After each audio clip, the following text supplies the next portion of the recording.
अल्हम्दुलिल्लाहि रब्बिल आलमीन वस्सलातु वस्सलामु अला सय्यिदिल मुरसलीन व अला आलिहि व अस्हाबिहि अजमाइन व अशहदु अन ला इलाहा इल्लल्लाहु वहदहु ला शरीका लहु व अशहदु अन्ना मुहम्मदन अब्दुहु व रसूलुहु अम्मा बअद फ़अऊज़ु बिल्लाहि मिनश शैतानिर रजीम बिस्मिल्लाहिर रहमानिर रहीम या अय्युहल्लज़ीना आमनुत्तक़ुल्लाहा हक़्क़ तुक़ातिह व ला तमूतुन्ना इल्ला व अंतुम मुस्लिमून व क़ाल रसूलुल्लाहि सल्लल्लाहु तआला अलैहि वसल्लम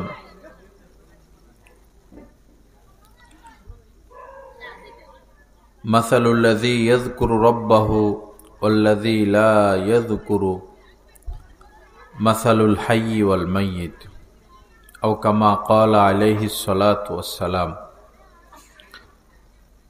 व क़ाल अलैहि स्सलातु वस्सलाम अना इंद ज़न्नि अब्दी बि व अना मअहु इज़ा ज़करनी फ़इन ज़करनी फ़ी नफ़्सिही ज़करतुहु फ़ी नफ़्सी व इन ज़करनी फ़ी मलइन ज़करतुहु फ़ी मलइन खैरिन मिन्हु औ कमा क़ाल अलैहि स्सलातु वस्सलाम अल्लाहुम्मा सल्लि अला सय्यिदिना व मौलाना मुहम्मद व अला आलि सय्यिदिना व मौलाना मुहम्मद व बारिक वसल्लिम अस्तगफिरुल्लाहल्लज़ी ला इलाहा इल्ला हुवल हय्युल क़य्यूम व अतूबु इलैहि।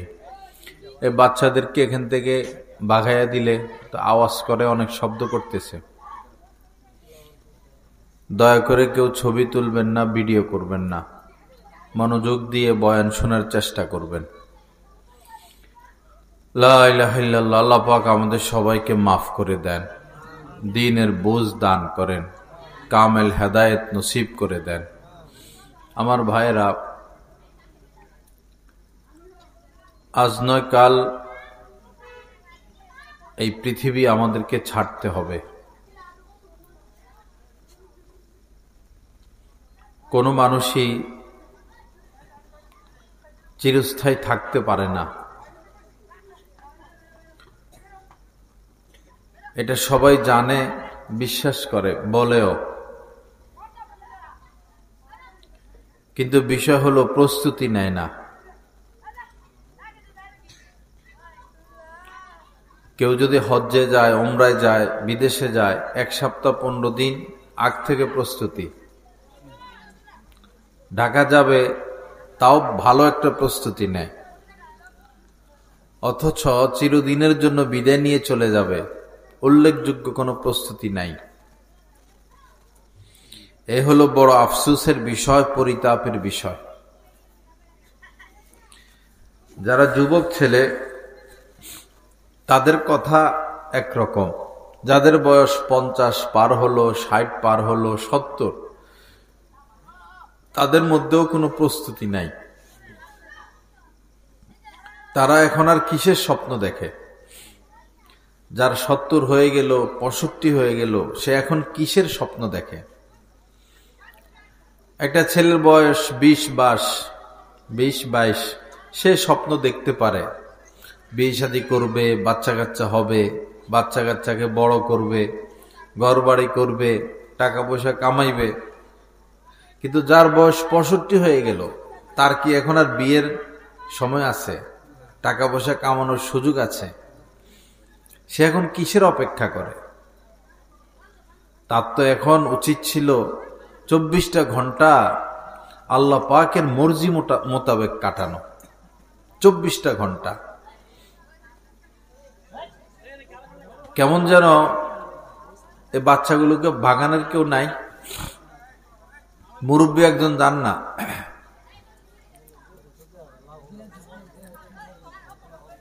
কেমন যেন বিষয়টা এমন, বয়স যত বাড়ে আশা স্বপ্ন তত বাড়ে এবং দুনিয়ার প্রতি মায়া তত বাড়ে। যে বৃদ্ধ মানুষ নামাজ পড়ে না, তার মনটা এত শক্ত। একটা তরুণ ছেলে 17-18 বছর বয়স, তাকে বুঝাইলে, চেষ্টা করলে তার মনটা নরম হয়, বুঝে। কিন্তু কিছু ময়মুরব্বী এমন যে মনে হয় মোহর মেরে দিছে, বুঝে না কিছু,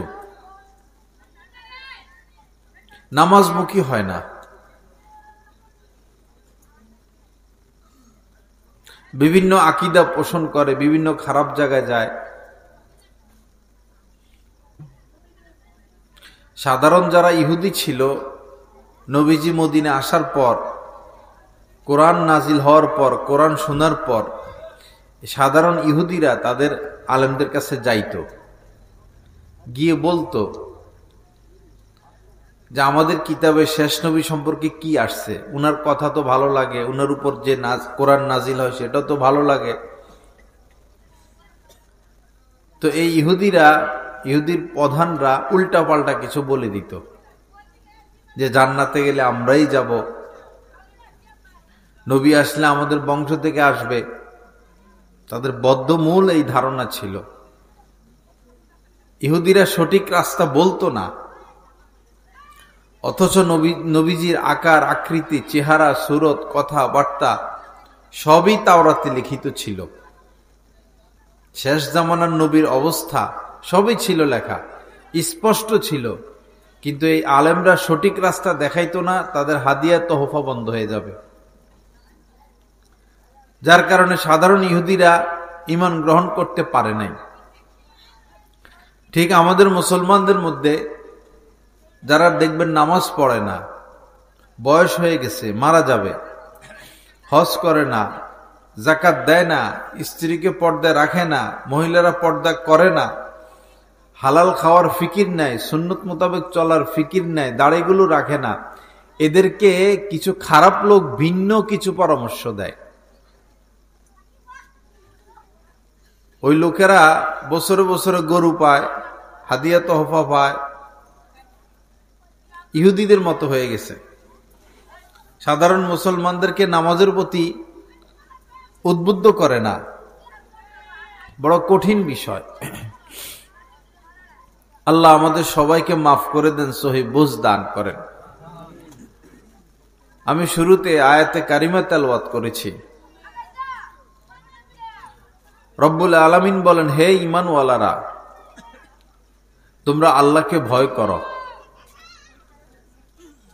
ইত্তাকুল্লাহা হাক্কা তুকাতি, ভয় করার মতো ভয় করো, যেমনটা ভয় করা উচিত। ওয়ালা তামুতুন্না ইল্লা ওয়া আনতুম মুসলিমুন, এবং মুসলমান না হয়ে কবরে যেও না, মৃত্যুবরণ করো না।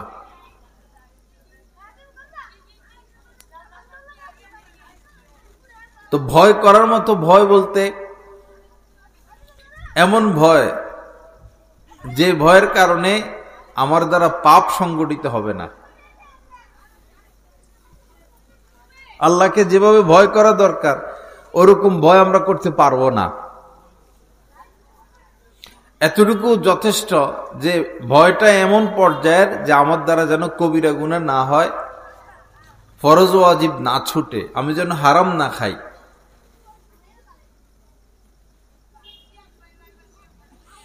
যারা আমাদের মুরব্বী বা মুসলমান যারা নামাজ পড়ে,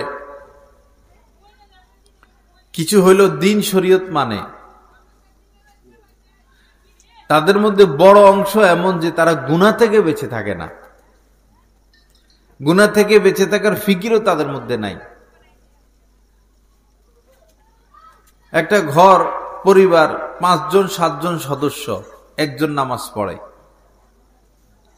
মুরব্বী লোকটা নামাজ পড়ে, ফজরে আজান দিলে মসজিদে আসে, জোহর দিলে মসজিদে আসে, আসরের সময় মসজিদে আসে, কিন্তু তার স্ত্রী নামাজ পড়ে না, সন্তানগুলো নামাজ পড়ে না। একজন মুসলমান কিভাবে স্থির থাকতে পারে, ঘরের একজন মুরব্বী কিভাবে স্থির থাকতে পারে যে আমার স্ত্রী নামাজ পড়ে না, মেয়েটা পর্দা করে না, স্ত্রী পর্দা করে না, সন্তানটা নামাজ পড়ে না, সে স্থির থাকতে পারে কিভাবে? সে তো অস্থির হওয়ার কথা ছিল, পেরেশান হওয়ার কথা ছিল যে আমার চোখের সামনে আমার সন্তান জাহান্নামের দিকে এগুচ্ছে, আমার স্ত্রী জাহান্নামের দিকে এগুচ্ছে। বলুন, আমাদের মধ্যে ফিকির আছে যে নামাজ পড়ে শুধু সে তার নামাজ নিয়ে ব্যস্ত? আল্লাহ আমাদেরকে সহি বুঝ দান করেন। আপনি মসজিদে আসার সময় স্ত্রীকে বলবেন, ছেলেটাকে বলবেন, মেয়েটাকে বলবেন, বাসায় গিয়ে কথা বলবেন। আমরা শুধু বাচ্চাদেরকে পড়ো পড়ো পড়ো পড়ো, পড়ালেখা করো পড়ালেখা করো, স্কুলে যাও স্কুলে যাও, এই ব্যাপারে আমাদের তাকিদ। এটা তো ভালো কথা, বিদ্যা অর্জন জরুরি, কিন্তু নামাজ পড়ো নামাজ পড়ো নামাজ পড়ো, পর্দা করো পর্দা করো পর্দা করো, গীবত করো না গীবত করো না, টেলিভিশন দেখো না, মোবাইল চালায়ও না, এগুলো বলি আমরা? এগুলো বলি না। আর ছেলে যদি বিদেশ থাকে, টাকা পাঠাও টাকা পাঠাও টাকা পাঠাও। এটা যাদের ছেলে বিদেশ আছে, 2-3 দিন পর পর তো কথা বলে মা বাবার সাথে। মা বাবার তো দরকার ছিল, বাবা রে নামাজটা পড়িও, খারাপ জায়গায় যাইও না, নিশা করো না। মা বাবা এগুলো বলে, শুধু টাকা ফাটাও টাকা ফাটাও টাকা ফাটাও, কারেন্ট বিল দিতে পারি নাই, অসুখ, ডাক্তারের কাছে যাবো, মাছ কিনতে পারি না, গোশত কিনতে পারি না, শুধু এগুলো। আপনি এগুলো না বলে যদি বাচ্চাকে নামাজি বানাইতে পারেন, দিনদার বানাইতে পারেন, তখন তো টাকা চাওয়া লাগবে না, সেই টাকা পাঠাবে। আল্লাহ সহি বুঝ দান করেন, আল্লাহ পাক আমাদেরকে হেদায়েত দান করেন। তো আল্লাহকে ভয় করতে হবে, এমন ভয় যে ভয়ের কারণে আমরা পাপ থেকে বেঁচে থাকব, হারাম থেকে বেঁচে থাকব। আরেকটা বিষয় হলো, দেশ গ্রামে মানুষের যে সময়টা কাটে, ময়মুরব্বী যারা, তারা তো এখন আর চাকরি করে না, কাজ করে না, 60, 65, 70, ছেলে আয় রোজগার করে, টাকা দেয়, চলে। তো উনারা কি করেন? এই চায়ের দোকানে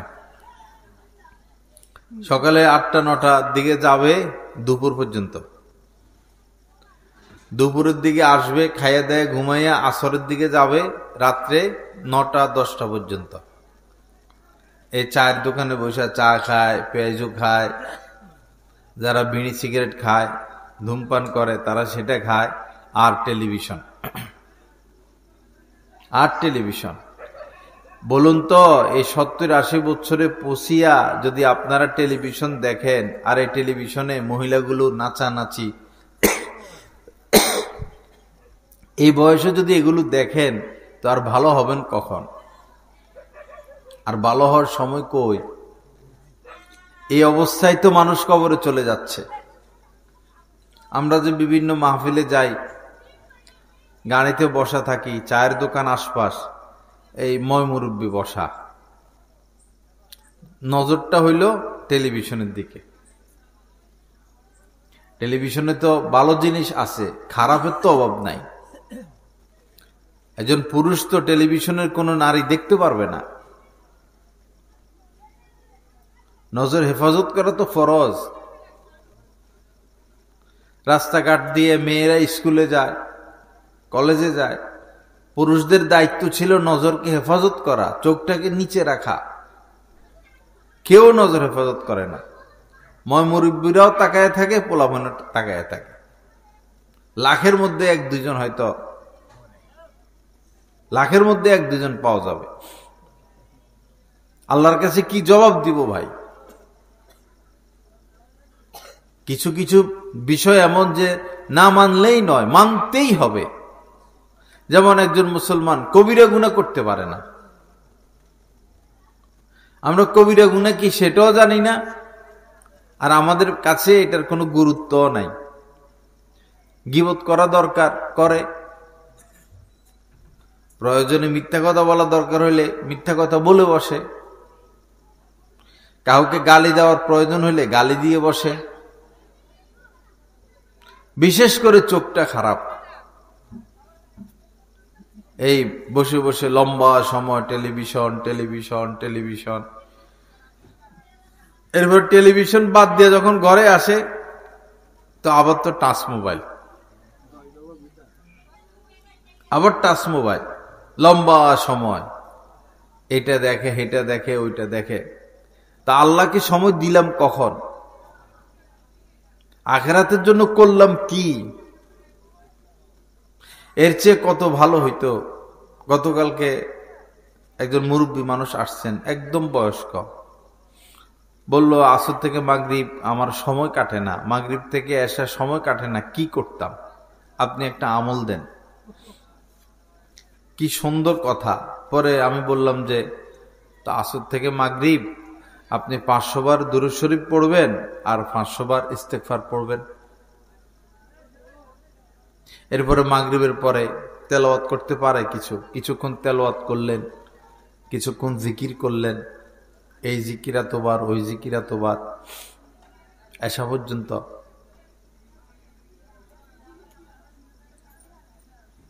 আসরের পরে নামাজের পরে মসজিদে 10টা মিনিট বসলে কি এমন ক্ষতি হয় আমাদের?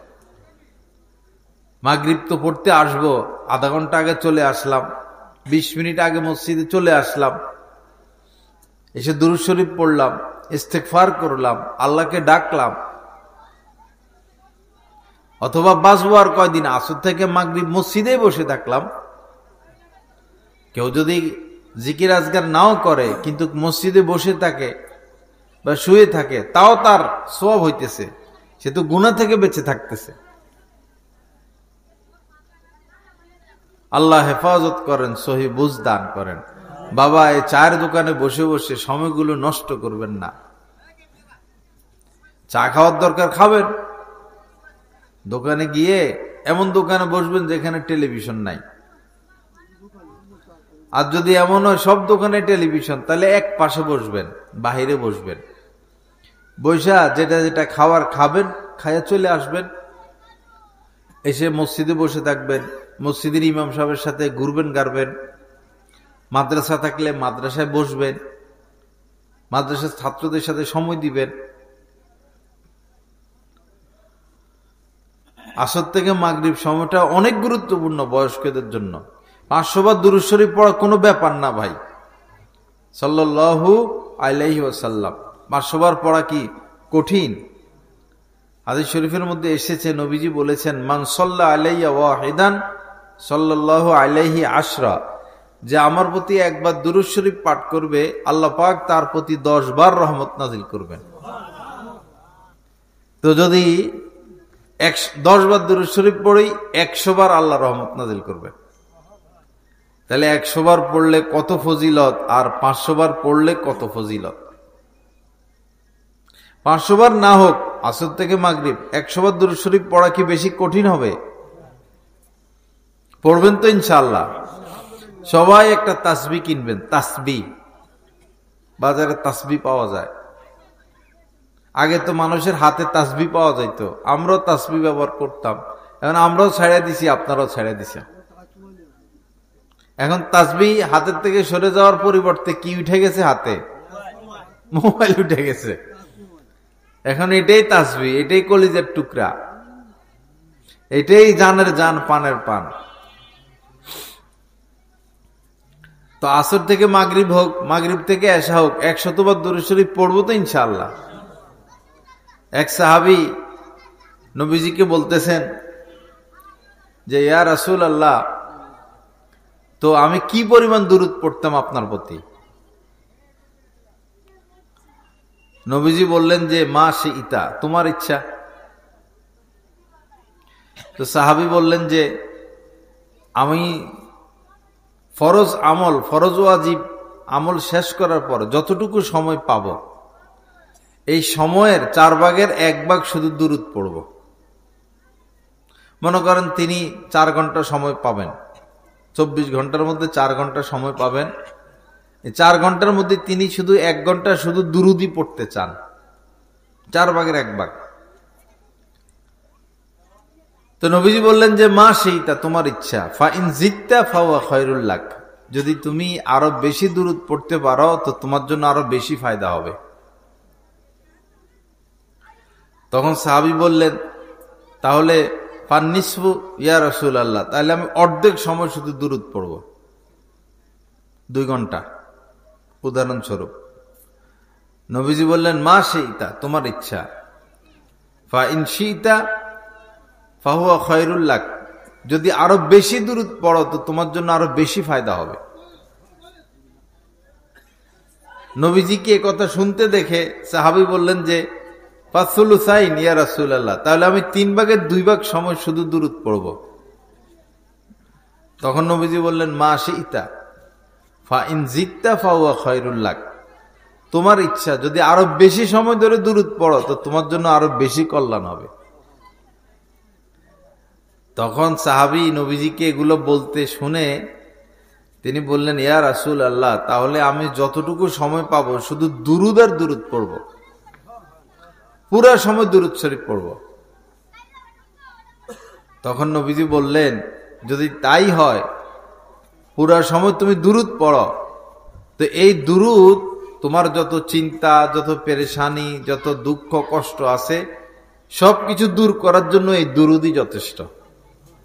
এবং এরকম ভাবে যদি তুমি দুরূদ শরীফ পড়ো তো তোমাকে মাফ করে দেওয়া হবে। দুরূদ শরীফের কত ফজিলত, পড়বো তো ইনশাআল্লাহ। সাল্লাল্লাহু আলাইহি ওয়াসাল্লাম, এটা পড়লেও দুরূদের হক আদায় হবে। সাল্লাল্লাহু আলাইহি ওয়াসাল্লাম, এটা পারি না সবাই? অথবা আলাইহি সালাতু ওয়াসসালাম, এটা পারেন?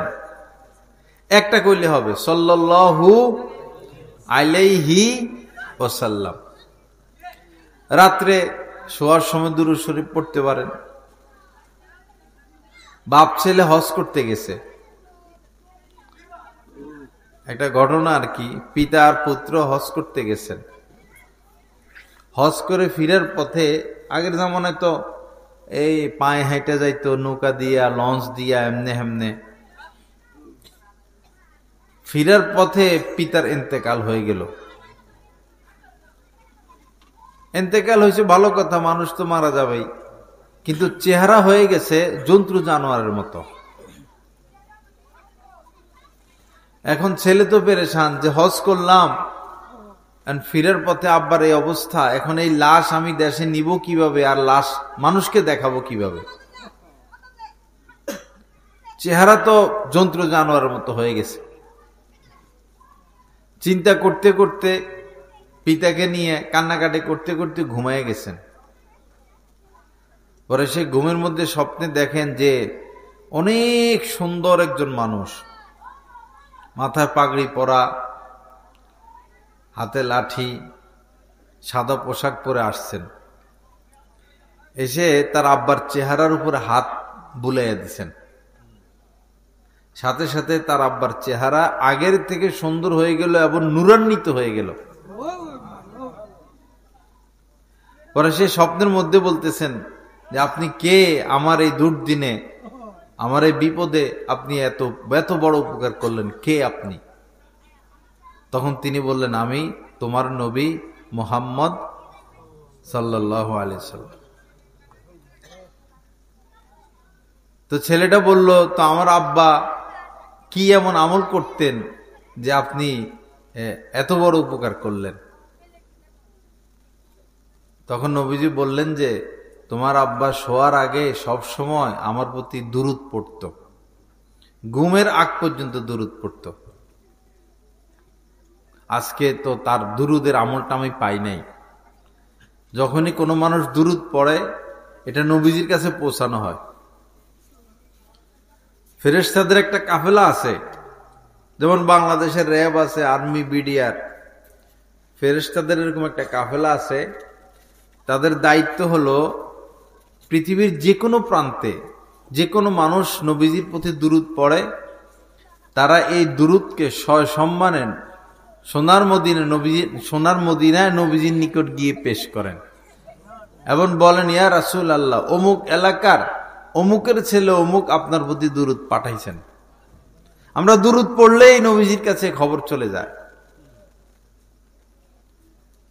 পরে নবীজি বললেন, তো তোমার আব্বা তো প্রতি রাত্রে দুরুদ পড়তো, আজকে দুরুদ পাই নাই।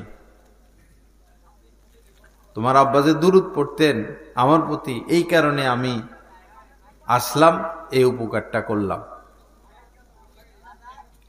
তা আমার ভাইরা, দুরুদ অনেক গুরুত্বপূর্ণ আমল। বেশি বেশি দুরুদ পড়ার চেষ্টা করবেন।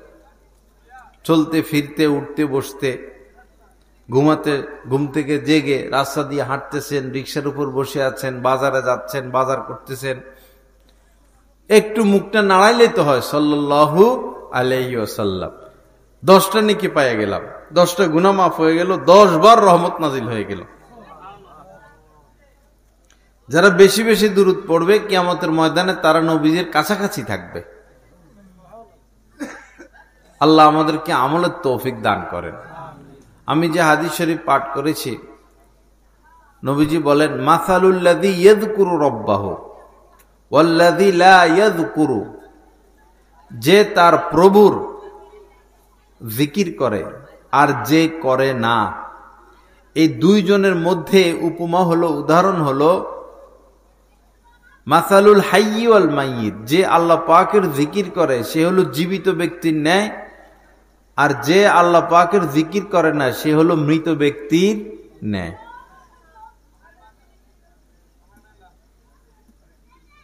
আমাদের ছেলে মেয়ে, জোয়ান ছেলে মেয়ে, ওদের মুখে হইল নায়ক নায়িকা, গায়ক গায়িকা, খেলোয়াড়, নর্তকী, এগুলো। আর আমরা আছি ময়মুরব্বী যারা, যেটা আমরা ছোটকাল থেকে দেখে আসতেছি, শুধু হাসিনা আর খালেদা, চায়ের দোকানে বসে হাসিনা আর খালেদা, রাজনৈতিক আলোচনা। আল্লাহর নাম আমাদের মুখে আসে না। ভাই, মাঝে মধ্যে একটু সুবহান আল্লাহ বললে কি ক্ষতি? মাঝে মধ্যে আলহামদুলিল্লাহ, মাঝে মধ্যে লা ইলাহা ইল্লাল্লাহ, মাঝে মধ্যে আস্তাগফিরুল্লাহ, মাঝে মধ্যে সুবহানাল্লাহি ওয়া বিহামদিহি সুবহানাল্লাহিল আযীম পড়লে কি ক্ষতি? কিন্তু লাভ কি পরিমাণ, কি পরিমাণ লাভ হয়ে যায়। মা বোনেরা তো কাজকর্ম করতে হয় সারাদিন, পাক শাক করে, বাচ্চা কাচ্চা পালে, ঘর ঝাড়ু দেয়, তারা ইবাদত করার বেশি লম্বা সময় পায় না। তারা ফাঁকে ফুঁকে ইবাদত করে ফেলবে। ভাত রান্না করা অবস্থায় 10 বার দুরূদ শরীফ পড়ে ফেললো, 10 বার আলহামদুলিল্লাহ বললো, 10 বার আস্তাগফিরুল্লাহ বললো, কাজের শুরুতে বিসমিল্লাহ বললো, এতে লাভ না লস? লাভের উপরে লাভ। একজন মহিলা শুধু রান্নাবান্না করে, মুখে আল্লাহর নাম নাই। আরেকজন মহিলা রান্নাবান্না করে, রান্নাবান্নার অবস্থায় সে 10 বার 20 বার আল্লাহর নাম নিয়ে নেয়, 10 বার 20 বার সে সুবহানাল্লাহ বলে ফেলে। দোনো মহিলার মধ্যে আকাশ পাতাল পার্থক্য কিনা? অবশ্যই পার্থক্য আছে। আল্লাহ আমাদেরকে বেশি বেশি আমলের তৌফিক দান করেন। আমাদের নবীজি মেরাজে গিয়েছিলেন আল্লাহ পাকের সাথে সাক্ষাৎ করতে। তো ফিরার পথে 4র্থ আসমানে হযরত ইব্রাহিম আলাইহিস সালামের সাথে সাক্ষাৎ। তো হযরত ইব্রাহিম আলাইহিস সালাম তো উম্মত পাইলে গেছেন। উনি বললেন যে আপনার উম্মতকে আমার সালাম জানাবেন, আর বলবেন জান্নাতের মাটি অনেক উর্বর এবং পানি সুমিষ্ট, তারা যেন জিকির করে করে জান্নাতের মধ্যে গাছ লাগায়। অনেক জায়গা খালি আছে, খালি জায়গায় যেন কি লাগায়? গাছ লাগায়। তো সেই জিকির কি? সুবহানাল্লাহ, আলহামদুলিল্লাহ, ওয়ালা ইলাহা ইল্লাল্লাহ, আল্লাহু আকবার। সুবহানাল্লাহি ওয়া বিহামদিহি বললে একটা খেজুর গাছ লাগানো হয়। এটার রক্ষণাবেক্ষণ সব আল্লাহ পাকের দায়িত্বে। যে যত বেশি জিকির করবে জান্নাতে তার বাগ বাগিচা তত বেশি হবে। আমরা বাগ বাগিচা পছন্দ করি না? সবাই বাগ বাগিচা পছন্দ করে। আগে তো বাগান হইতো, এখন তো ঘরবাড়ি বেশি, বাগান কম। যারা বাগ বাগিচা পছন্দ করেন জিকির করবেন। জিকির করলেই জান্নাতে বাগ বাগিচা লাগতে থাকবে, বড় বড় গাছ লাগতে থাকবে। আল্লাহ লাগাবেন, আল্লাহ রোপণ করবেন। আল্লাহ আমাদের সবাইকে তৌফিক দান করেন, বেশি বেশি জিকিরের তৌফিক দান করেন। দেশ গ্রামের মধ্যে গালির অভ্যাস আছে। সিবাবুল মুসলিমি ফুসুকুন, মুসলমানদেরকে গালি দেওয়া এটা কবিরা গুনাহ। ছোট ছোট বাচ্চারা এমন বড় গালি দেয় একজন আরেকজনকে, বড়দের থেকে শিখে, বড়দের থেকে শিখে। অনেক ফ্যামিলি এমন আছে, ভদ্র ফ্যামিলি, শিক্ষিত ফ্যামিলি, দিনদার না, দিনদার না, মাও নামাজ পড়ে না, বাবাও নামাজ পড়ে না, ঘরে কোনো দিন নাই, কিন্তু বাচ্চাগুলো ব্যবহার অনেক সুন্দর, বাচ্চাগুলোর মুখে গালি নেই। কারণ কি? এমন পরিবেশে বড় হয়েছে, তারা গালি শুনে নাই। মা বাবাও গালি গালাজ করে না, তারাও গালি শিখে নাই। আবার কিছু পরিবার ফ্যামিলি এমন আছে, কেউ কেউ নামাজ পড়ে, দিনও আছে কিছু কিছু, কিন্তু মায়ের ব্যবহার খারাপ অথবা বাবার ব্যবহার খারাপ, কথায় কথা গালি দেয়। আছে না দেশ গ্রামে? মা মহিলারা কথায় কথা গালি দেয়, হাঁস মুরগিরাও গালি দেয়, গরুরেও গালি দেয়। ছাগল পালে, ছাগলরে কি দেয়? গালি দেয়।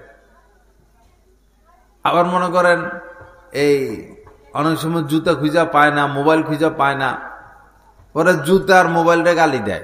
দেখছেন কিনা আপনার এগুলো? জুতা মোবাইলটা গালি দেয়। তো সে তো গালি দিয়া মজা পায়, কিন্তু ক্ষতি কি হয়?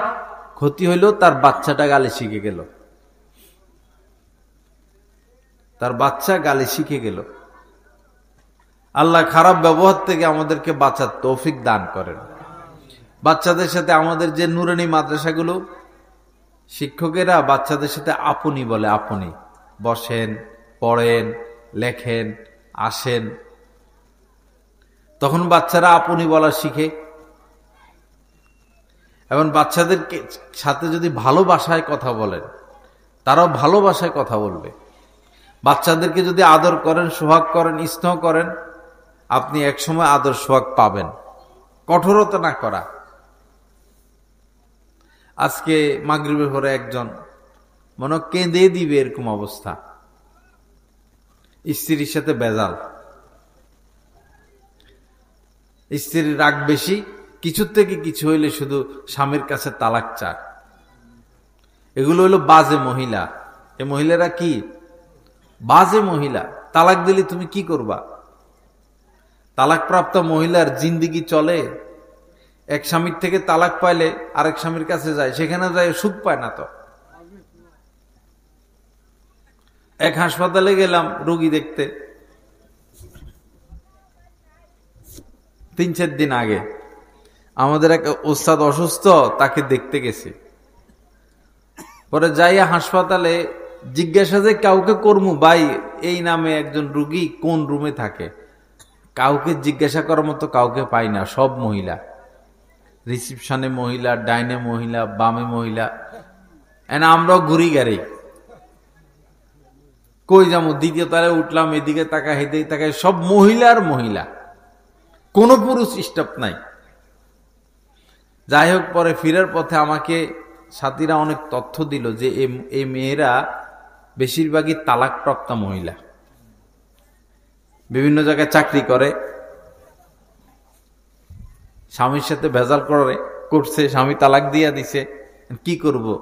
বাচ্চা একটা আছে অথবা বাচ্চা নাই, বিয়ে হয় নাই, কোন রকম জীবন কাটাইতেছে। কেন মহিলারা তো রাগারাগি করে? কেন তারা স্বামীর কাছে তালাক চাইবে? তো উনি বলল যে ভেজাল কি হইল, যে বাচ্চাটা পরীক্ষা দিতে যাবে, কি যেন হয়েছে, মহিলা বাচ্চাটার জুতা দিয়ে পিটাইতেছে। তো স্বামী শুধু এতটুকু বলছে যে ছেলেটা পরীক্ষা দিতে যাবে, তো তুমি এখন এটা জুতা দিয়ে পিটাইবে, এতটুকু বলল। এই এখন স্বামীর দিকে খেপছে যে তুমি ছেলেরে না বকবো, তুমি আমারও বকতে গেলে কেন? অপরাধ ছেলে করছে, আমি ছেলের শাস্তি দিতেছি, তুমি ছেলেরে না বলবো, আমার বলতে গেছো কেন? এখন আর স্বামীর সাথে কথা বলে না, তালাক চায় যে তোমার সাথে ঘর সংসার করতে পারবো না, তালাক দিয়ে দাও। কোন মা বোন স্বামীর কাছে তালাক চাইবেন না, এটা ঠিক না। তালাক দিলে কি করবেন? বাপের বাড়িতে কয়দিন থাকবেন? মায়ের বল দেখান, বাবার বল দেখান, শক্তি দেখান। মা বাবা কয়দিন? এরপরে তো ভাইয়ের সংসার, ভাইয়ের সংসারে আপনার কোনো দাম আছে, মূল্য আছে? হাজার হাজার মহিলা এইভাবে জীবন কাটাইতেছে। এখন আদালতগুলোর যে অবস্থা, পুরুষরা তালাক দেওয়া না, এখন মহিলারা ডিভোর্স নিতেছে, সমানে সমানে ডিভোর্স মহিলারা নিতেছে। আল্লাহ সহি বুঝ দান করেন। ধৈর্য ধরবেন। ঘর সংসার ধৈর্যের বিষয়, পাগলামির বিষয় না। অনেক ক্ষেত্রে হয় মেয়েটা ভালো, স্ত্রী ভালো, স্বামীর সমস্যা। কোনো ক্ষেত্রে হয় স্বামী ভালো, স্ত্রীর সমস্যা। কোনো ক্ষেত্রে হয় স্বামী স্ত্রী দুজনই ভালো, শাশুড়ির সমস্যা। কোনো ক্ষেত্রে দেখা যায় সবই ঠিক আছে, দেবরের সমস্যা। কোনো ক্ষেত্রে দেখা যায় স্বামীও ঠিক, স্ত্রীও ঠিক, শাশুড়িও ঠিক, শ্বশুরও ঠিক, অভাব অনটন, অসুখ একটা না একটা থাকবেই। কারণ এটা দুনিয়া, তো দুনিয়াতে কেউ স্বয়ং সম্পূর্ণ না, কিছু না কিছু সমস্যা থাকবেই। এই সমস্যা নিয়ে চলতে হবে। তার মানে রাগারাগি করতে নাই, মাথা গরম করতে নাই। এক সাহাবী নবীজিকে বললেন, ইয়া রাসূলুল্লাহ আওসিনি ইয়া রাসূলুল্লাহ, হে আল্লাহ রাসূল, আমাকে কিছু নসিহত করেন। তো নবীজি বললেন যে লা তাকযাব, রাগ করো না। ফারাদ্দাদা মিরারান, সাহাবী বারবার নবীজিকে বললেন, ইয়া রাসূলুল্লাহ আরো কিছু নসিহত করেন। শুধু সংক্ষিপ্ত কথা একটা বলছে, কি রাগ করো না। সাহাবী বললেন যে আমাকে কিছু নসিহত করেন, আমাকে একটু উপদেশ দেন। নবীজি কি উপদেশ দিলেন? লা তাগযব, রাগ করো না। তো সাহাবী ভাবলেন জীবনে আর সুযোগ পায় কি না পায়। সে বারবার বলল, ইয়া রাসূলুল্লাহ আরো কিছু নসিহত করুন, আরো কিছু নসিহত করুন। নবীজি একই কথা বললেন, লা তাগযব, লা তাগযব, রাগ করো না, রাগ করো না। আচ্ছা বলুন তো, এই নসিহতটা ছোট না অনেক বড়? কোন মানুষের জীবনে যদি এটা চলে আসে যে সে রাগ করে না, তো সে ধ্বংস নাকি কামিয়াব? কামিয়াব। বিশেষ করে মহিলাদের মধ্যে, মেয়েদের মধ্যে তো রাগ রাখাই যাবে না, তাহলে স্বামীর ভাত তার কপালে নাই। মেয়েরা রাগ করতে পারবে না, কাঁদবে, আল্লাহর কাছে দোয়া করবে, দোয়া করতে থাকবে। একটা স্বামী উল্টা পাল্টা, অসুবিধা নাই, তুমি রাগ করে কি করবে, আল্লাহর কাছে বলতে থাকো। স্বামীর মন জয় করো, শাশুড়ির মন জয় করো, তাদের সেবা করো। কিন্তু আমাদের মেয়েদের এই ধৈর্য নাই, শুধু বিচার দিবে, শুধু বিচার দিবে। শাশুড়ি এই বলছে, শ্বশুর এই বলছে, স্বামী এই করছে। বিচার দিয়ে তো কোনো কিছু সমাধান করা যায় না। সমাধান তো আল্লাহ পাকের হাতে। আল্লাহ সহি বুঝ দান করেন। আল্লাহ পাক আমাদের সবাইকে মাফ করে দেন। মহিলা মাদ্রাসার উদ্যোগে মাহফিল। আসলে সংসার সুখী হয় রমণীর গুণে, এটা বাংলা ভাষার একটা প্রবাদ। সংসার সুখী হয় রমণীর গুণে। এখন রমণী যদি এমন হয় তার ভয় প্যান্টের অভাব নাই, ফেসবুক চালায় 100-150 কি ভয় প্যান্ট, এদের সাথে যোগাযোগ। রমণী টিকটক করে, ফেসবুক চালায়, 2-4 ঘন্টা তার মোবাইলে দিতে হয়। রাত্রে 12টা, 1টা, 2টা পর্যন্ত জাগনা থাকে, দিনে 10টা, 11টা, 12টা পর্যন্ত শুয়ে থাকে। তো এই মেয়ে যদি কাহারো ঘরে বৌমা হিসাবে আসে, সে সুখ নিয়ে আসলো না আজাব নিয়ে আসলো? আজাব, আজাব। একটা বৌমা ফজরের পর উঠবে, নামাজটা পড়বে, সূরা ইয়াসিন তেলাওয়াত করবে, ঘরটা ঝাড়ু দিবে। অসুস্থ বা বৃদ্ধা শ্বশুর শাশুড়ি আছে, নাস্তা বানায় খাওয়াইবে। এই না বৌমা। বৌমা যদি 10টা পর্যন্ত ঘুমাইয়া থাকে, তো তার ঘর গোছাবে কে? দেশ গ্রামে হাঁস মুরগি পালে, কত কাজই তো আছে। এই মহিলা মাদ্রাসাগুলো মূলত মেয়েদেরকে দিন শিখানো উদ্দেশ্য। আর এখন আমাদের মেয়েদের যে অবস্থা, মহিলা মাদ্রাসায় না পড়ায় উপায়ও নাই, নাহলে সমানে পলাইবে। সমানে কি হবে? সব পলাইতেছে। বর্ষাকালে আপনারা দেখছেন কিনা, বা বৃষ্টি হইলে আকাশে যখন বৃষ্টি শুরু হয়, আকাশে বৃষ্টি আসলে আকাশে আওয়াজ দিলে কই মাছ তার মাথা দিয়ে এরকম করে পুকুর থেকে বাইর হয়ে যায়, দেখছেন কিনা? আমরা এরকম মাছ ধরতে যাইতাম ছোটকালে। এই আকাশে আওয়াজ দিলে বৃষ্টি টিষ্টি হইলেই পুকুরে পাট দিয়া মাছ ওঠা শুরু করে। তা আমি দৌড়তে যাইতাম, কিন্তু ধরতে পারতাম না, কাঁটা তো। একটা ধরতে গেলে 10টা, এরা এক গড়ায় আবার পানিতে চলে আসে। তো মেয়েদেরকে দিন না শিখাইলে এরকম কই মাছের মতো বাইরে হয়ে যাবে, কই মাছের মতো ঘরে থাকবে না। এটা তো গ্রাম। শহরের অবস্থা আল্লাহর কসম শোচনীয়। সব পরকিয়া, সব পরকিয়া, সব পরকিয়া। স্বামী স্ত্রী ভালো লাগে না, আরেক মহিলার সাথে সম্পর্ক। স্ত্রীর স্বামী ভালো লাগে না, আরেক পোলার সাথে সম্পর্ক। বিশেষ করে যারা চাকরিজীবী, যে মেয়ে চাকরিজীবী, সাইজা গুইজা এমন ভাবে অফিসে যায়, অন্য পুরুষের সাথে সারাদিন হাসি তামাশা, কথা বার্তা, তো রুচি তো ওইখানে শেষ হয়ে যায়। পরে স্বামীকে সে আর কিসের সময় দিবে?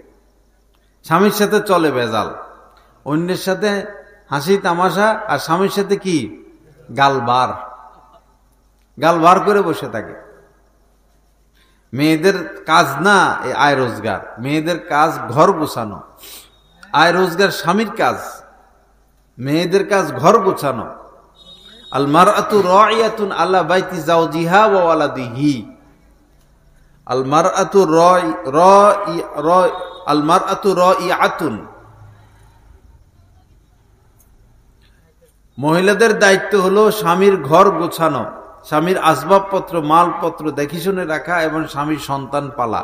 এটা মহিলার দায়িত্ব, ছোট সহজ। আর যত কিছু আছে সব পুরুষের দায়িত্ব। কেমন যেন মহিলাদেরকে 100 ভাগের 5 ভাগ দায়িত্ব দেওয়া হইল, আর 95% পুরুষদেরকে দেওয়া হইল। আল্লাহ সহি বুঝ দান করেন। মেয়েদেরকে মাদ্রাসায় পড়ান, দিন শিখান, পর্দায় রাখেন, চাচতো ভাই, খালতো ভাই, জ্যাঠতো ভাই ওদের থেকে বাঁচায় রাখেন আল্লাহর রস্তে। এরপরে একটা দিনদার স্বামীর হাতে তুলে দেন, আপনি নিরাপদ। দিন শিখাইবেন না। স্কুলে যায় ছেলেদের সাথে আড্ডা দিতে দিতে, স্কুলে যায় সেখানেও আড্ডা, গল্প স্বল্প, পর্দা তো নাই। আবার ফিরার পথে ছেলেদের সাথে গল্প স্বল্প, গল্প স্বল্প। আবার প্রাইভেট পড়ে, সেখানে ছেলে, কোচিং করে, সেখানে ছেলে। মোম যত শক্ত হোক, আগুনের কাছে গেলে মোম গলে যায়। মেয়েটা নিজেকে যত সেভে রাখার চেষ্টা করুক, ছেলেদের সাথে সারাদিন এভাবে উঠা বসা করলে সে নিজেকে কন্ট্রোলে রাখতে পারবে না। এরপরে মোবাইল তো আছেই। বাড়িতে আসলে এই পুকুর পাড়ে গিয়ে দাঁড়ায় থাকে, রাস্তায় গিয়ে দাঁড়ায় থাকে, বাগানে বুগানে যায়, ঘুরে গাড়ে, মা বাবা কিছু মনে করে না। এভাবে তো মেয়েরা নষ্ট হয়ে যায়, খারাপ পথে চলে যায়, পাপের সুযোগ পেয়ে যায়। আপনি মা বাবা হয়েছেন, আপনার কি কোনো দায়িত্ব নাই? শুধু জন্ম দেওয়া আর লালন পালন করা আর খাওয়ানো দায়িত্ব তো না, তাদের চরিত্রে হেফাজত করা বড় দায়িত্ব। আল্লাহ সহি বুঝ দান করেন। বিশেষ করে চাচাতো ভাই, খালতো ভাই এদের সাথে বসে বসে গল্প করে, মোবাইলে গেমস খেলে। ছেলেরা আপনাদের মেয়েদেরকে মোবাইলে, আপনারা মনে করেন হয়তো কোনো ভালো জিনিস দেখাইতেছে, আসলে ভালো জিনিস দেখায় না, খারাপ জিনিস দেখায়। মেয়ের বয়স 6, 7, 8, 9, 10 এই বয়সের মেয়েদেরকে মোবাইলে খারাপ জিনিস দেখায় ছেলেরা, দেখাইয়া পরে তাদেরকে খারাপ কাজের দিকে ধাবিত করে। নিজের মেয়েটাকে হেফাজতে রাখেন, ছেলেটাকে হেফাজতে রাখেন। ছেলেও এখন, ছেলে বাচ্চাও পালা কঠিন।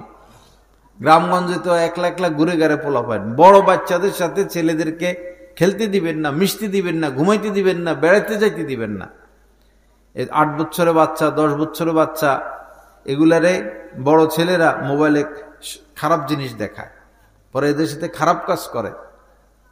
আমাদের সতর্ক হইতে হবে। জামানা অনেক খারাপ, চতুর্দিকে পাপ আর পাপ, পাপ ছাড়া কিছু নাই।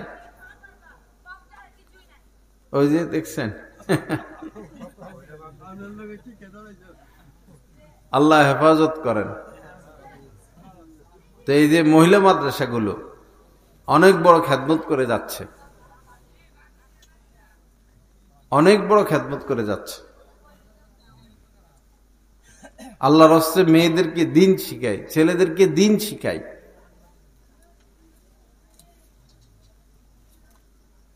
দেশ গ্রামে তো বিদেশে চলে যায় বেশিরভাগ। আপনার ছেলেটা যদি দাওরা হাদিস পড়ে বিদেশে যায়, অসুবিধা কি? সে এলেমও পাইলো, সে দুনিয়াও পাইলো, আখেরাতও পাইলো। বিদেশিতেও পাঠাবেন তো দাওরা পড়ান, কমি মাদ্রাসায় দাওরা পর্যন্ত পড়ুক, এরপরে বিদেশে পাঠান। তার মধ্যে দিনও থাকলো, সে কখনো নাস্তিক হইল না, তার মধ্যে বদ্দিনই আসলো না। কোরআন হাদিসের এলেম থাকলে মা বাবার সাথে সে নাফরমানি করবে না। কিন্তু দিন শিখাইতে আমরা রাজি নেই। কিন্তু গরিবরা সমানে মাদ্রাসায় পড়ায়। গত জুমায় আমি বলছি, গরিবদের বাচ্চাদেরকে আর মাদ্রাসায় দেওয়ার দরকার নেই, কথায় বলছি। এখন ধনীরা বাচ্চা মাদ্রাসায় দেন। আপনার ছেলে তো আপনার ব্যবসায় দেখবে, তো ছেলেটারে আপনি দাওরা হাদিস আলেম বানান, পরে ব্যবসায় বসাই দেন। আপনি তো ব্যবসা করেন, হালাল হারাম বুঝেন না। দাওরা পর্যন্ত পড়লে এই বাচ্চাটা হালাল হারাম বুঝবে, চুরি করবে না, দুর্নীতি করবে না, লোন উঠাবে না, সুদ খাবে না, ঘুষ খাবে না, মিথ্যা কথা বলবে না, প্রতারণা করবে না, কারণ তার ভিতরে এলেম আছে। আপনার ছেলেকে তো আপনি ধনী মানুষ পড়ালেখা করায় কাহারো গোলামি করাইবেন না, সে তো কাহারো চাকরি করবে না, ব্যবসায়ী করবে। তো আলেম বানান, এরপরে সে ব্যবসা করুক, আপনি দুনিয়াও পাইলেন, আখেরাতও পাইলেন। কিন্তু গরিবদেরকে বোঝানো সম্ভব হয়, ধনীদেরকে বোঝানো সম্ভব হয় না। পড়াইবে, তাও কি ছোটখাটো স্কুল, নামি দামি স্কুল, যেখানে বেতন 10,000 মাসে, বেতন 20,000 মাসে, বেতন 30,000 মাসে। বহু মানুষ তো এমনও আছে, একটা মাত্র বাচ্চা, বাবা বৈরব ব্যবসা বাণিজ্য করে, থাকে বৈরব, এখন তাকে বড় স্কুলে পড়াবে, পরে ঢাকা বাসা নেয়। মা আর ছেলে ঢাকা পড়ে, বাচ্চাটা পড়ে, আর সে বৈরবে ব্যবসা করে, মেসে খায়। তার খানার কষ্ট, তার থাকার কষ্ট, শুধু এই পড়ার জন্য এই ফ্যামিলির থেকে সে দূরে থাকতেছে। কি কষ্টের জীবন! পড়ে কি করব? পড়ে তো আপনার ছেলের আপনি ব্যবসায় বসাবেন। তা আলেম বানান, হাফেজ বানান, আল্লাহওয়ালা বানান, এরপরে ব্যবসায় বসাইয়া দেন। কিছু আদব কায়দা শিখুক, শিষ্টাচার শিখুক, ইসলামী রীতিনীতি শিখুক। দিন না শিখলে মা বাবার খেদমত করবে কিভাবে? দিন শিখলে তার ভিতরে আল্লাহর ভয় আসবে, তখন সে মা বাবার খেদমত করবে, মা বাবার নাফরমানি করবে না। ওলা তানহার হুমা, কখনো মা বাবাকে ধমক দিও না, এটা তো স্কুল কলেজে কোথাও লেখা নাই।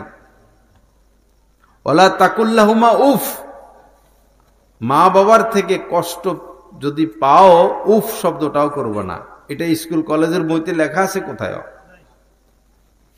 অকুল্লাহুমা কওলান কারীমা, মা বাবার সাথে সুন্দর সুন্দর ভাষায় কথা বলো।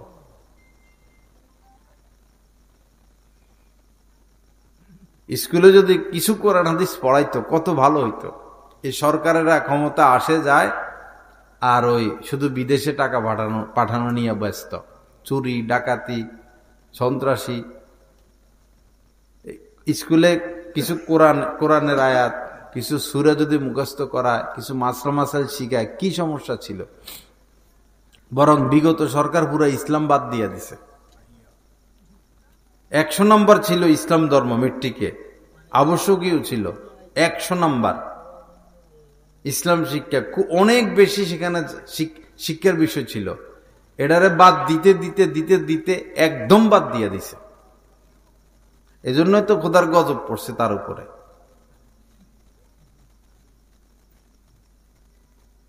আল্লাহ হেফাজত করেন, আল্লাহ পাক সহি বুঝ দান করেন। তা আমার ভাইরা, আসি আমরা ভালো মানুষ হই। সময় খুব কম। আমরা গাছতলা ঘাট থাকি, প্রায় দিনে ফজরে পরে এলান শুনি, অমুক মারা গেছে, তমুক মারা গেছে। কেমন যেন সকাল হয় মৃত্যুর সংবাদ দিয়া। লোকজন বেশি বসবাস করে, এইদিকে কমলপুর, এইদিকে চন্ডিবে। ফজরে পরে মাইকের আওয়াজ অনেক দূর যায়, প্রায় দিন শুধু মৃত্যুর খবর পাই। এত মৃত্যুর খবর পাই, কিন্তু কেউ কি নসিহত গ্রহণ করে? আগের জামানায় এক লোকের সাথে হযরত আজরাইলের দেখা হয়েছিল। মুফতি শফি সাহেব রহমতুল্লাহ আলাইহি ঘটনা লিখছেন। তো হযরত আজরাইলের সাথে দেখা, পরে এই লোক হযরত আজরাইলকে বললেন, ভাই আজরাইল, তোমার কাজকর্ম কিছু বুঝে আসে না। দুনিয়ার সরকার যদি কাউকে পাকড়াও করতে চায় নোটিশ পাঠায়, আদালত থেকে নোটিশ পাঠায় না, অমুক তারিখে আপনি আসবেন, হাজিরা দিবেন। দুনিয়ার সরকার নোটিশ পাঠায়, কিন্তু তুমি কোনো নোটিশ পাঠাও না, হঠাৎ করে আইসা ধরে নিয়ে যাও। বাবা জীবিত ছেলেকে ধরে নিয়ে যাও, দাদা জীবিত নাতিকে নিয়ে যাও। এমন কি জন্য তুমি করো? তো হযরত জিবরিল আমিন বললেন, দুনিয়ার সরকার তো একটা দুইটা নোটিশ পাঠায়, আমি তো শত শত নোটিশ পাঠাই, কিন্তু এই দুনিয়ার মানুষ আমার নোটিশের কোনো তোয়াক্কা করে না। কি নোটিশ? যে তোমার কি দাড়ি, চুল দাড়ি পাকে নাই, এটাই তো আমার পক্ষ থেকে নোটিশ, সময় শেষ। তুমি কি দেখো নাই তোমার বয়সে ছোট, তোমার থেকে ছোট কেউ মারা গেছে, এটা কি তুমি দেখো নাই, শোনো নাই? তো সেটাই তো আমার পক্ষ থেকে নোটিশ। তোমার সামনে দিয়ে কি কখনো লাশ নিয়ে যাওয়া হয় নাই দাফন করার জন্য? সেটাই তো আমার পক্ষ থেকে নোটিশ। তো নোটিশ তো ঠিকই তিনি দেন, কিন্তু আমরা নসিহত গ্রহণ করি না। আসুন ভাইরা, সময় কিন্তু বেশি নাই, সারা বছর ওয়াজ মাহফিল হয় না। মনটাকে একটু নরম করি, মনটাকে একটু নরম করি, পাপের কাম ছেড়ে দেই, মিথ্যা কথা ছেড়ে দেই, জুলুম অবিচার ছেড়ে দেই, মারামারি ছেড়ে দেই। এ অঞ্চল তো মারামারির অঞ্চল, বছরকে বছর মারামারি, ঝগড়া।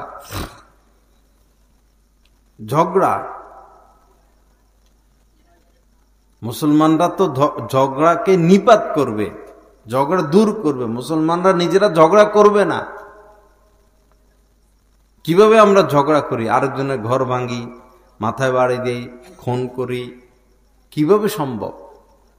আজকে আমার শক্তি আছে, আমি কাহারো ঘর ভাঙলাম, কাহারো মাথা বাড়ি দিলাম, সারা জীবন কি আমার শক্তি এরকম থাকবে? তখন তো তারা এসে আবার আমাকে মারবে। বা আমার শক্তি আছে, আমি মেরে গেলাম, পরে আপনার ছেলে মেয়ে কি সমাজে থাকতে হবে না? পরে হে পক্ষ এসে আপনার ছেলে মেয়েকে মারবে। কি দরকার ঝগড়া করার? মাফ করে দেই। নবীজি আজীবন মাফ করেছেন, নবীজি আজীবন মাফ করেছেন, নিজের জন্য তিনি কখনো প্রতিশোধ গ্রহণ করেন নাই। নবীজি কখনো নিজের জন্য প্রতিশোধ গ্রহণ করেন নাই। ক্ষমা করে দিয়েছেন, ক্ষমা করে দিয়েছেন, ক্ষমা করে দিয়েছেন, ক্ষমা করে দেই। আমরা তো ক্ষমা করতে পারি না। ক্ষমা আমাদেরকে করে দেখ, এটা পছন্দ করে, কিন্তু নিজে ক্ষমা করতে পারি না। বহু মানুষ আছে, দুই ভাইয়ের মধ্যে দ্বন্দ্ব, যোগাযোগ নাই, একই বাড়িতে থাকে, একই গ্রামে থাকে, আপন ভাই। এই হয়তো জায়গা জমি নিয়ে, সামান্য কিছু নিয়ে বিবাদ হয়েছে, বস কথা বলে না। অথচ 3 দিনের উপরে কথা বন্ধ রাখা যাবে না, পরে কবিরা গুনাহ হবে। আমরা তো বছরকে বছর চলে যায়, কাহারোর সাথে কথা বলি না। এটা করা যাবে না ভাই। সালাম দিবেন, কথা বলা শুরু করবেন, শরম ভাঙে ফেলবেন। কথা 3 দিনে বেশি বন্ধ রাখা যাবে না। এটার মধ্যে ইঙ্গিত আছে, পরস্পর দুশ্মনী রাখা যাবে না। ওলা তাবাগাজু, নবীজি বলেছেন, একজন আরেকজনের সাথে দুশ্মনী রেখো না। ওলা তাহাসাদু, পরস্পর একজন আরেকজনের সাথে হিংসা রেখো না। ওলা তাদাবারু, একজন আরেকজনের সাথে লেগে থেকো না। লেগে থাকে সারাদিন, মসজিদের ইমাম সাহেব মুয়াজ্জিন সাহেবের পিছনে লাগিয়ে থাকে, আলেমদের পিছনে লাগিয়ে থাকে, কেমনে একটা দোষ ধরা যায়, ভুল ধরা যায়। ওলা তাদাবারু, শাশুড়িরা বৌমার পিছনে লাগিয়ে থাকে, বৌমার এই হইছে, বৌমার এই হইছে। এক মহিলা তো বাসায় কর্মচারী ছিল, কাজের মেয়ে ছিল, পরে ছেলেকে বিবাহ করাইছে। পরে বৌমা ঘরে আসছে, কাজের মেয়েকে বিদায় করে দিছে। পরে লোকজন জিজ্ঞেস করছে, কি ব্যাপার, কাজের মেয়ে বিদায় দিয়ে দিলেন কেন? ঘরের এতগুলো কাজ কে করবে এখন? মহিলা জবাব দিতেছে, তো ছেলেকে বিবাহ করাইছি, বৌমা ঘরে আসছে, তার কাম কি? সেগুলা করবে। দেখেন কি অত্যাচারী মহিলা। একটা মেয়ে এতদিন পিতার বাড়িতে ছিল, আদর সোহাগ ভালোবাসায় বড় হয়েছে, আইসাই কি তোমার কামলা দিবে? সে তো তোমার ঘরের বউ, তোমার ছেলের বউ। শাশুড়িরা ছেলের বউকে আপন করে নিতে পারে না, এটা বড় সমস্যা হয়ে গেছে এখন। আর ছেলের বউরাও শাশুড়িকে আপন করে নিতে পারে না। আমাদের এই সমস্ত সামাজিক ব্যাধি থেকে আমাদের বেঁচে ফিরে আসা উচিত। আল্লাহ সহি বুঝ দান করেন। শাশুড়ির চিন্তা করা উচিত যে আমার সুখে দুঃখে বৌমাই আমার পাশে থাকবে। আমি মরতে পড়লে আমার মুখে আমার বৌমাই পানি দিবে। আমার মেয়ে তো তার স্বামীর বাড়িতে থাকবে, ছেলে তো কাজে কর্মে দেশে বিদেশে থাকবে। কিন্তু এই বৌমাকে শাশুড়িরা আপন করে না। আবার যে সমস্ত বৌমার হাতে টাকা, স্বামী বিদেশ, টাকা পয়সা বৌমার হাতে, তারা আবার শাশুড়ির উপরে জুলুম করে। শাশুড়িকে ভাতের প্লেট পর্যন্ত দিতে দেয় না, এরকমও ঘটনা আছে। প্লাস্টিকের প্লেটে খাইতে দেয় আর মৃত্যুর অপেক্ষায় থাকে। শাশুড়ি মরবে কখন, শ্বশুর মরবে কখন?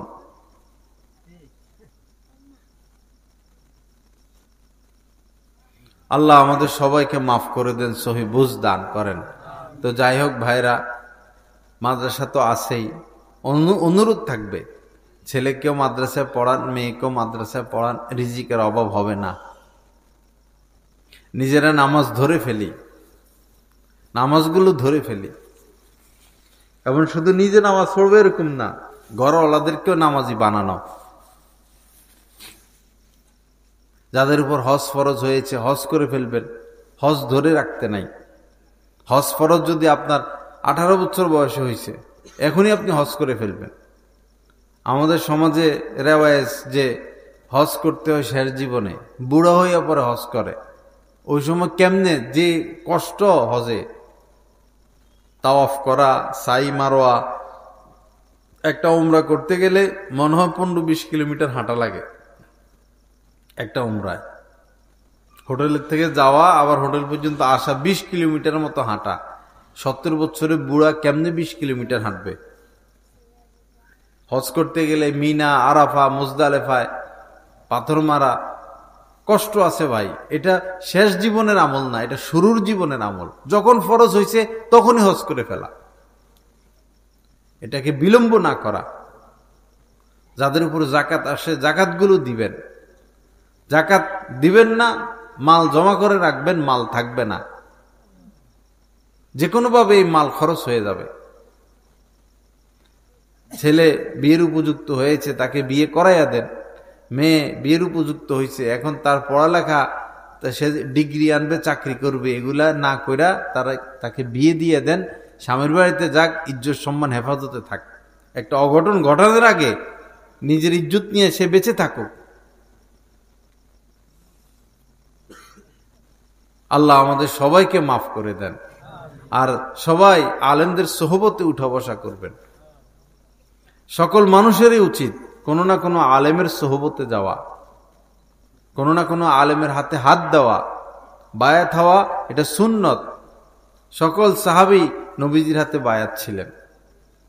আমাদের উচিত কোনো আল্লাহওয়ালার কাছে বায়াত হওয়া এবং তার সোহবতে আসা যাওয়া করা। তখন আমাদের মধ্যে দ্বীন আসবে। এখন তো ফিতনার জামানা, সামনে আরো ফিতনা আসবে। প্রতিনিয়ত নতুন নতুন নতুন নতুন ফিতনা আসতেই থাকবে। যদি কোনো আল্লাহওয়ালার সাথে সম্পর্ক থাকে, আলেমদের সাথে সম্পর্ক থাকে, এই লোক ফিতনায় পড়বে না। আখের দাজ্জাল আসা পর্যন্ত সবচেয়ে বড় ফিতনা দাজ্জাল। যারা ওই জামানায়, দাজ্জাল যে জামানায় আসবে, যারা ওই জামানার আলেমদের সাথে উঠা বসা রাখবে, তারা এই দাজ্জালের ফিতনা থেকে বেঁচে থাকতে পারবে। আর যারা আলেমদের থেকে দূরে, আলেমদের সমালোচনা নিয়ে ব্যস্ত, তারা দাজ্জালের ফিতনায় পড়ে যাবে।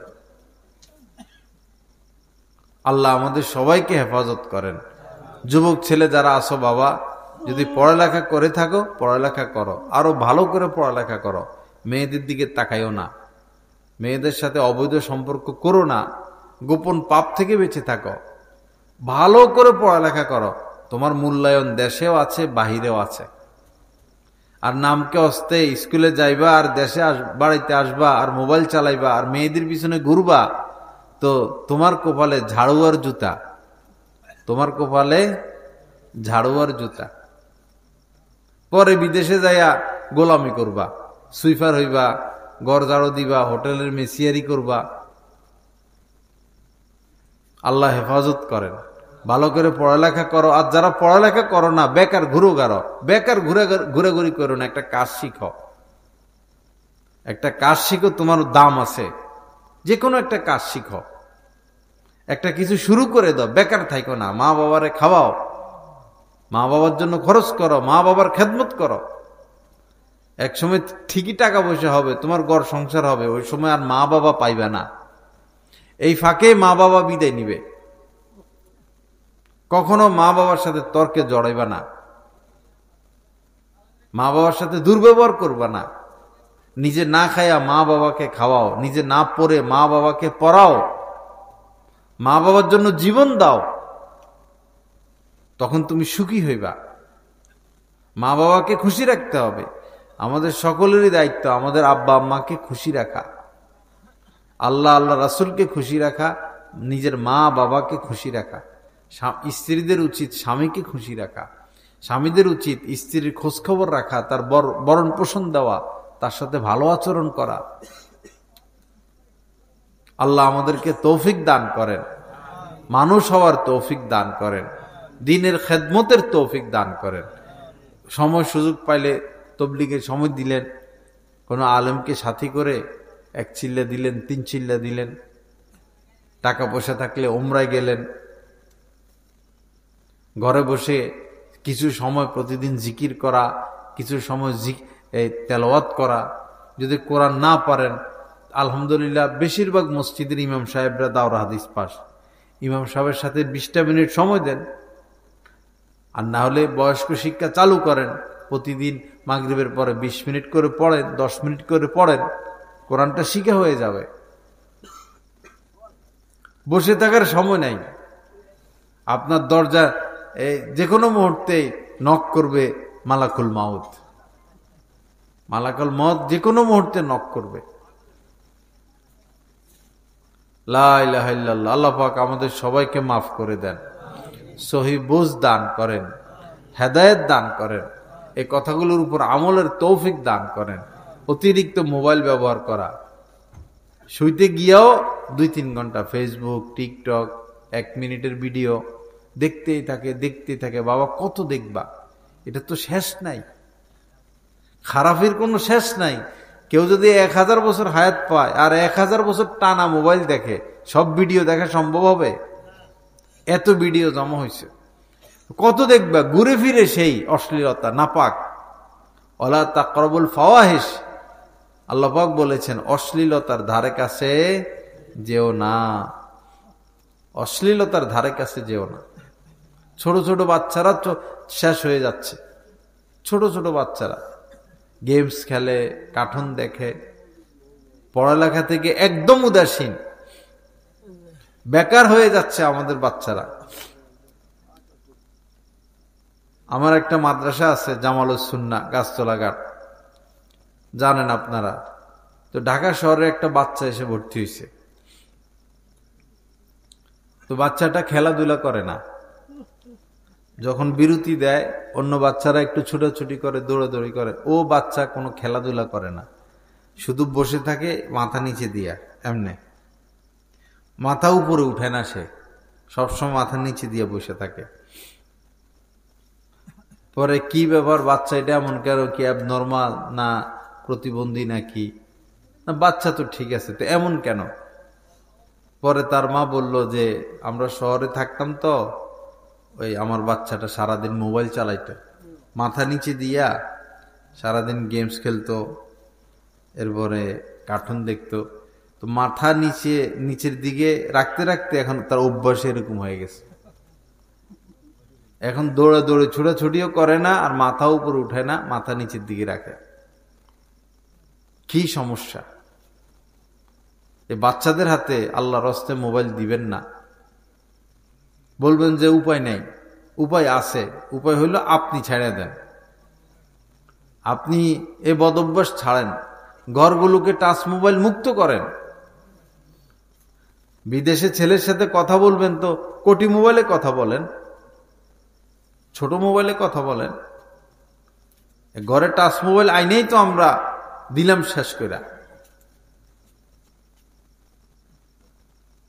আল্লাহ আমাদের সবাইকে মাফ করে দেন, নাজাত দান করেন।